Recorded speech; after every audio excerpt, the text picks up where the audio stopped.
आलोक जी, हमारे दर्शक लखनऊ से कह रहे हैं कि सरकार जो कर रही है सही कर रही है। राहुल गांधी जी ने लगातार कई वीडियोस निकाले और सरकार जो कर रही है उस पर कई तरह के सवाल उठाए। क्या आपको नहीं लगता कि कांग्रेस पार्टी इस मुद्दे पर सरकार की आलोचना करके शायद अपना ही नुकसान कर रही है? आपको यह नहीं लगता? कई सारे लोगों का यह मानना है, इसीलिए मेरा आपसे सीधा सवाल है। देखिए दीपक जी, मुझे लगता है कि प्रधानमंत्री मोदी जी ने चीन की भाषा बोली कि ना कोई घुसा है, ना कोई आया है, ना कोई उठा है, ना बैठा है। वो सबने स्टेटमेंट सुनी होगी। मुझे लगता है कि अगर कुछ हुआ ही नहीं था तो फिर ये इतनी तनातनी क्यों हो रही? हमारे 20 जवान शहीद कैसे हो गए?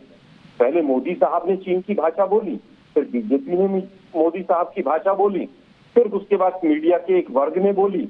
मुझे लगता है पूरी तरह से राष्ट्रीय सुरक्षा के साथ खिलवाड़ किया इस वर्तमान सरकार ने। मोदी जी मोड़ना चाह रहे हैं।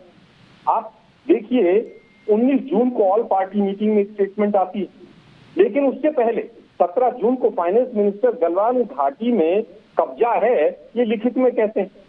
20 और 25 जून को फाइनेंस फॉरेन मिनिस्टर की तरफ से पूरी तरह से माना गया है कि मई और जून में घुसपैठ हुई है। हमारे जो एम्बेसडर है चाइना में वो भी कह रहे हैं कि उनको पीछे हटना चाहिए। तो मुझे लगता है कि defence minister, finance minister, ambassador और प्रधानमंत्री अगर 4 तरह की भाषाएं बोलेंगे और चाइना जिस तरह से एग्रेशन के साथ वहां पर बैठा है, तो आज हम बीजेपी से और हम क्या पूरा देश पूछना चाहता है कि कब्जा है कि नहीं चाइना का? क्या फिंगर पॉइंट 4 से 8 तक कब्जा अभी चाइना का है कि नहीं? देश के प्रधानमंत्री ने झूठ क्यों बोला? क्या देश के प्रधानमंत्री चीन का नाम लेने से भी डरते हैं?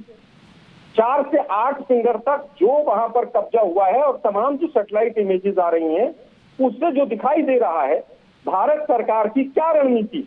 देखिए आर्मी अपना काम कर रही है, पूरा देश आर्मी के साथ खड़ा है, निडरता के साथ वो लड़ रहे हैं, लेकिन इस सरकार जो है पूरी तरह से देश को गुमराह कर रही है।